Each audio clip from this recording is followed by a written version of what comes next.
Something that I was really thinking about today is like, those it's like how I feel like a lot of people empower like adults like to say that, oh, we really care about what you think and we want to hear from youth. And they like make a bunch of like, have you seen those like youth groups like town youth group? And then they have like youth apply and they have like their meetings and there's like a bunch of those in like different cities. I don't know. I'm in BC, so I think it's like that everywhere, but maybe it's just us. Anyways, I was really thinking about that because like I live in Squamish and I was part of the Squamish Youth Council for 2 years. And like it was such a money laundering front. It was just like I can't even like I don't have proof obviously, but like allegedly, I think it was a money laundering. Okay, because the thing is that none of the decisions that were made were ours. Like we would meet, it was super sketchy. You applied, everyone got in. There was no competition. Like they made it like a super like I remember when I got in 10th grade, I was like, oh my god, I'm so happy. Like I must be so amazing. No. Like everyone who applied got in. Like it didn't matter who you were. People who put like zero effort into their application would get in. So like it was not the accomplishment that I thought that I was. I was like so happy, bro. And so I got in and it was like once a month on a Wednesday, you would go and they would like order a bunch of food and there would be like city councilors and the mayor, if the mayor like had time to show up. And we would like meet and then we would like discuss ideas and stuff. But the thing is, like they would never take any of our ideas. Like every event we put on, we had this like one lady who was in charge of the whole thing, and it was all her. Like I was thinking back on it the other day because like I haven't been in high school for a year. I did this 2 years, like grade 10 and grade 11, and then there was like a 2 year, like you could only be part of it for 2 years. And a lot of people who joined it was like, was the age group was like pretty wide. It was like 14 to 24, I think. So there were like a few adults in their 20s, and they low-key just joined for the free food, I think. Like that's what they would say. Like I remember I was talking to one of them and she was like, yeah, I'm just here for the food. And like they wouldn't say any opinions. They would like eat and then a lot of times they would like go. And it was also like they had like weird rules. They were like you can only miss 2 meetings.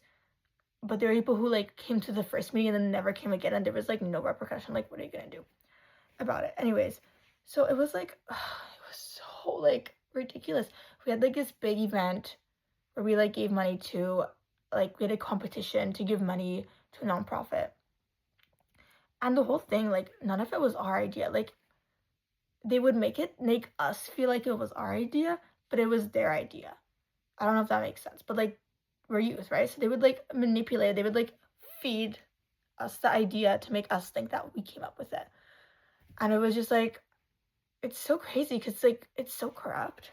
Politics like that, like municipal, because they're not watched. At least like I'm just a first year university political science student, but in my opinion, they're not as watched as federal and provincial. Like I think that's a pretty well known fact. And it's just like they're probably getting paid to be there. And like it's so easy. Like they're getting paid and they probably put in hours for like planning the event with us or whatever. They could like be like they could make up hours. They could easily make up hours and be like, oh, I was like planning with this person for this or whatever. And like it was so ridiculous. And the worst part was that there was so much favoritism like within my youth council. Like I remember at the end, like one of the perks was you got the food, right? And then you got a reference letter at the end. Like at the end, you had to get a reference letter. I remember my first year part of the council, my reference letter, it didn't even have my name spelled correctly. Like I think they put Kenya, like the country, as my name, and they called me a he him, and then they called me a she her, and it was like I remember the first part was like very there was like only one personalized line. Like the first like most of it, I looked at my friends, and it was like the same letter, just like one sentence at the end and it was like so generic and like I couldn't even use it because they misspelled. And then I contact them and I'm like, oh, can you fix this? Because like I can't use this letter. And they were so horrible and so rude to me. And they were like, oh, like I don't even remember what they said, but they were like they made it like a really hard thing. And then I was like, whatever. So then the next year, because like I wasn't even gonna use the reference letter because it was like really bad. Like it wasn't personal at all. It was so obvious. I had so many. Also, wait, I had spelling mistakes. I remember pointing them out. I was like, I think it was like a really like run-on sentence, and then they like miss periods and commas, and like I don't know. I like caught that, and I like messaged him because it's like unprofessional. I'm not gonna send that to like someone and have a bunch of spelling mistakes. So I messaged them, and I think they got really offended from that because they were like, oh, like a 15-year-old is telling us off about our spelling, but like Grammarly isn't that hard. Anyways, I thought I was polite about it. They were like super rude about it, and then I got my fix letter. It took them a month to fix that, mind you. And the next year, I applied again and I got in. Whoa, shocker. And there was one guy in the youth council, by the way, and he was so obviously the favorite because then we would meet. Sometimes we would be at the high school and sometimes we'd be at like the district, and he would like sit at the front. Like there was like the mayor's seat, and then there were like the counselors. He would always sit at the mayor's seat, and he was just like obviously really favored. And just like even the way that like for our events the rules were chosen, it was so clearly favoritism. And like after like for the reference letter, there were two people, and the mayor like privately, I don't know if I should say this, but the mayor like privately told them, he was like, I'll write you guys like a real reference letter. But he didn't offer that to anyone else, which I thought was like shady because it's just like makes no sense. He was like, oh, if you guys like, I'm gonna write you guys like an actual reference letter. Just put more effort into the one for everyone. Like, why do you have to? I don't know if that makes sense. Maybe I'm just. Anyways, and then the best part is that for my reference letter for the second year, when I went to get it, I went to shake the mayor's hand and get it. And as a joke, I was like, haha, I hope you like spelled my name right this time. They didn't. They did not spell my name right.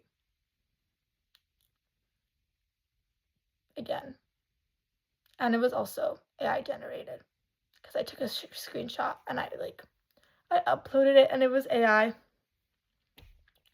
And yeah, I thought that was just crazy. And they were just like, it was such a surreal thing to be part of that youth council because we generally did not do anything.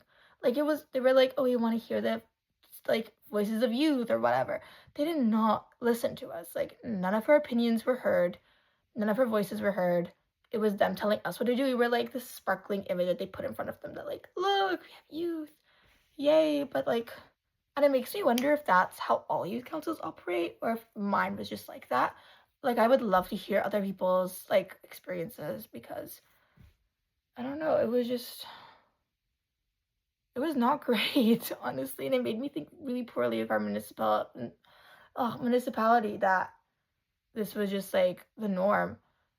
And yeah, it was just because we had a lot of money and I felt like the events were just so random and it was so obvious that it was their idea. And a lot of our meetings, like we didn't do anything and it was just like I don't know. I think that's a big part of why I think I wouldn't want to go into politics.